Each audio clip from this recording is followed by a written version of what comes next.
आज big stocks की कड़ी पे कौन कौन से? आज बिग स्टॉक में सबसे पहले मैं ले रहा हूँ टीवीएस मोटर और उसको मैं ले रहा हूँ आज ग्रीन में। और मुझे तो हैरानी नहीं होगी अगर ये डार्क ग्रीन हो जाए तो।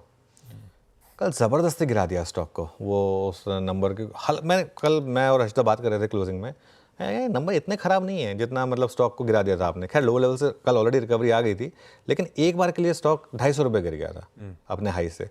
उसका कोई मतलब नहीं है।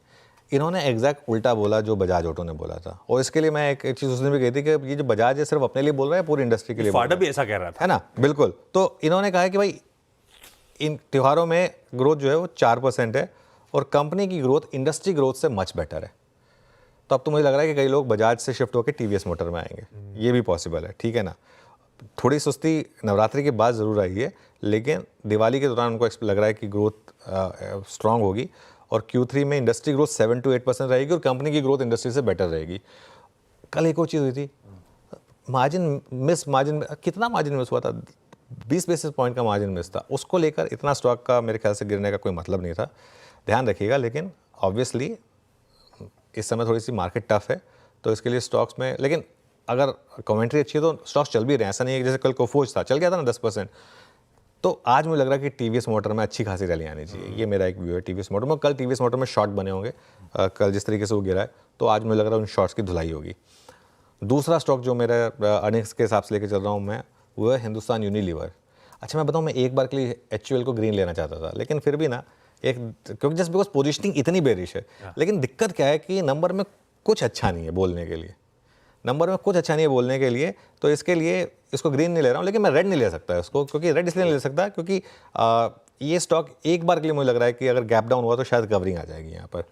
मेरे ख्याल से स्टॉक में जो मेरा पर्सनल मानना है, ऑलमोस्ट TCS जैसा बिहेवियर पॉसिबल है कि एक बार के लिए स्टॉक आपको शॉर्ट कवरिंग करा दे, उसके बाद शायद हायर लेवल पे प्रेशर आ जाए। ये उस तरीके का यहाँ पर मूव हो सकता है, लेकिन एक बार के लिए तो मुझे लग रहा है कि थोड़ी सी कवरिंग हो सकती है। अगर गैप डाउन हो तो बिल्कुल नहीं बेचना है, इस चीज़ का ध्यान रखिए। गैप डाउन है तो बेचने की नहीं, बल्कि थोड़ा सा खरीदने की कोशिश करें। तो एक बार के लिए तो आपको इंट्राडे में शायद मौका दे दे, या आपको कुछ पैसा बना के दे दे, ये पॉसिबल है।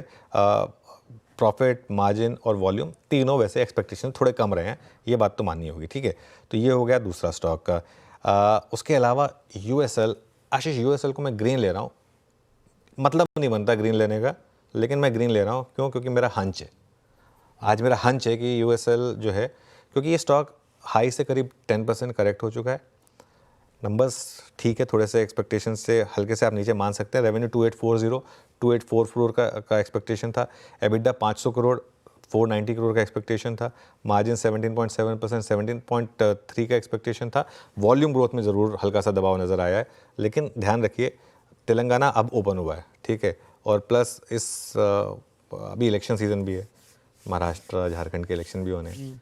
उस समय में नॉर्मली अपने आप थोड़ी सी लिकर की सेल्स बढ़ जाती है। तो इस वजह से, और अगेन मुझे लग रहा है बॉटम का भाव है, तो इसके लिए मैं सिर्फ अपने हंच पर इसको आज ग्रीन लेके चल रहा हूँ। और एक स्टॉक जो मैं प्योरली, जिसे कहते हैं ना, एक अहेड ऑफ द कर्व लेके चल रहा हूँ, वह है संवर्धन मदरसन को मैं ग्रीन लेके चल रहा हूँ। क्यों? क्योंकि कल टेस्ला के बहुत शानदार नंबर्स आए हैं और ये टेस्ला का बड़ा सप्लायर है, ठीक है। बड़े सप्लायर्स में से एक है ये टेस्ला के। रिलेटिव स्ट्रेंथ पर ये स्टॉक काफ़ी मजबूत है और पोस्ट मार्केट ट्रेडिंग में करीब 12% टेस्ला उछला है। कल 100-डे मूविंग एवरेज पर संवर्धन मदरसन में अच्छी बाइंग आई, तो इसके लिए संवर्धन मदरसन को आज मैं ग्रीन लेके चल रहा हूँ। बहुत बढ़िया, बेहद इंटरेस्टिंग बिग स्टॉक्स आज के आपकी स्क्रीन्स पर आ जाएंगे। टीवीएस मोटर्स कल आ गए थे रिजल्ट, रिएक्शन आया था, पर मैनेजमेंट की कमेंट्री देखते हुए शायद आज का स्टॉक इन फोकस हो सकता है। HUL नतीजे कमजोर, पर पोजीशनिंग ऑलरेडी काफी कमजोर बनी हुई। देखते हैं स्टॉक कैसे बिहेव करेगा। यूनाइटेड स्पिरिट्स, हंच कहता है कि शायद ये स्टॉक यहां से अपसाइड की जर्नी ट्रेजेक्टरी की तरफ बढ़ सकता है। और संवर्धन मदरसन सुमी, टेस्ला के EPS में सॉलिड परफॉर्मेंस और स्टॉक की चाल के बाद इस इंटरेस्टिंग स्टॉक को भी रखा जा सकता है आज अपने रेडार पे। चलिए भाई, CNBC आवाज के मॉर्निंग पैनल को भी अब दिखाइएगा।